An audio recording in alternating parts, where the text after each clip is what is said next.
Today is International Women's Day. To commemorate this day, I am pleased to share a special space-related conversation I had with a remarkable Costa Rican leader. On February 6, 2023, Paula Bogantes Zamora was sworn in as Costa Rica's new Minister of Science, Innovation, Technology, and Telecommunications, MICTT. Upon assuming her new ministerial role, she also took on a unique additional responsibility, heading the board of directors of the Costa Rican Space Agency. Yes, Costa Rica has a space agency. It was signed into law on March 27, 2021, making Costa Rica the first country in Central America to establish a space agency. Previously, Mrs. Bogantes was Vice Minister of Foreign Trade and previously served as Manager of Digital Technologies, Advanced Manufacturing and Clean Technologies for the Costa Rican Investment Promotion Agency, CINDI. In this interview, Mrs. Bogantes shares her vision and expectations for developing Costa Rica's counterpart to NASA and the benefits it will bring the country. When did you first become interested in outer space, and what have been humanity's biggest achievements in space so far? If I have to point out a first moment in my life, I must credit the Cosmos documentary series, written by Carl Sagan, as the main trigger. It was the best set of explanations for an 8-year-old girl at the time, but also the best set of inspirations to learn more about our planet and its surroundings.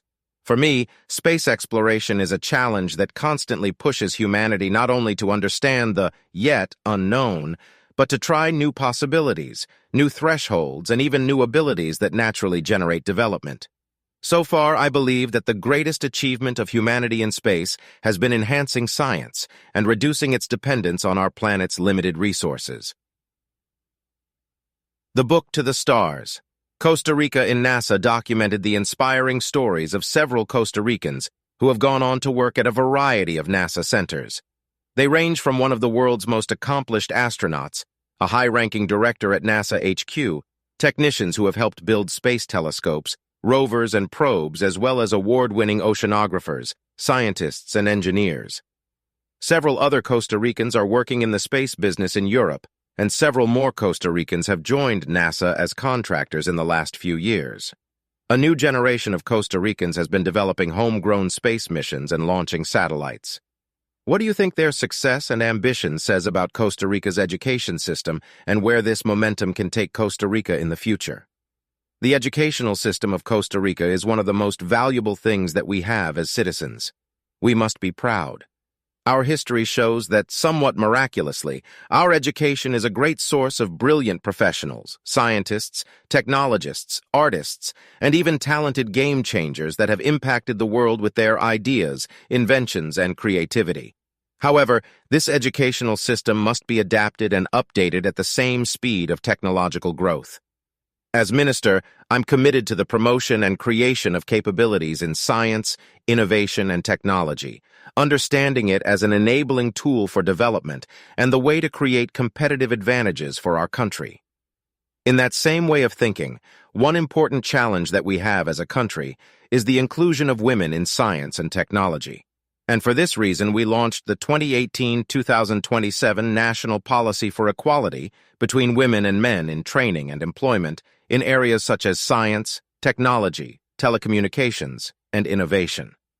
While we have our challenges to tackle soon, we also have to plan and strategize from the potential that our educational system has shown. We have to remember and honor our current heroes, Dr. Franklin Chang and Mrs. Sandra Kaufman. They showed the world that Costa Ricans can be successful and capable dreamers, and that our country has everything to be progressively involved in the space business. As Costa Rica's Minister of Science and Technology, you also have another important hat to wear, as head of the new Costa Rica Space Agency's Board of Directors. What are your main priorities regarding the development of Costa Rica's new space agency? What benefits do you think a strong and functioning space agency would bring to Costa Rica?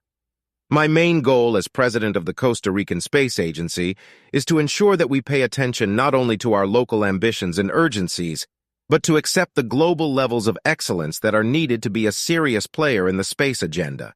That includes being proactive in designing and improving specialized educational programs, revamping our research processes, and strategically involving the current talent that our country has in the related science fields. When we think of the space agency, we must not imagine an agency of the future. It has to be an active entity that generates and supports projects of high technology and engineering. It has to be involved in the observation and exploration of space, promoted from the government, the academy, and also corporations, understanding that these efforts will bring more prospects for development. NASA has offered the Costa Rican government to sign an internship agreement which would open doors for Costa Ricans to take part in internships at NASA centers in the United States. Costa Rica did not sign this agreement. Do you think the Costa Rica Space Agency might be able to resolve this impasse?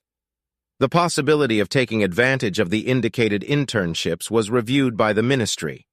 However, due to some issues with the legal and financial framework of these internships at NASA, it has not been possible for the institution to support the program.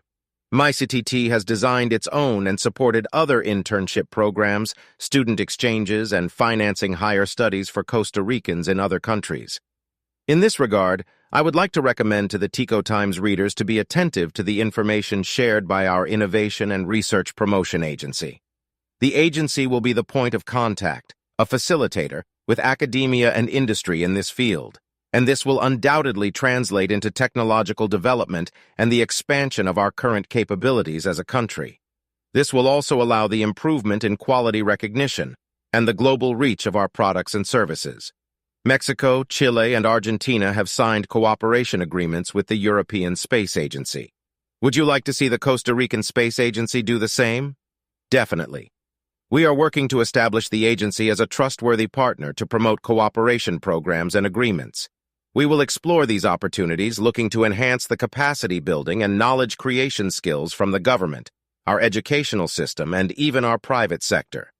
We believe that in these kinds of initiatives, public-private partnerships are necessary to generate relevant results.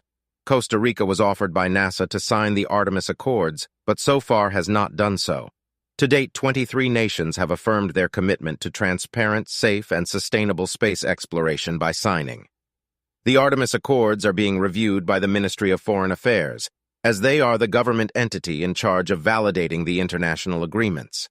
If approved, it will be the Costa Rican Space Agency who will be able to apply and regulate the proposed cooperation in civil exploration and the use of the Moon, Mars, comets, and asteroids for peaceful purposes.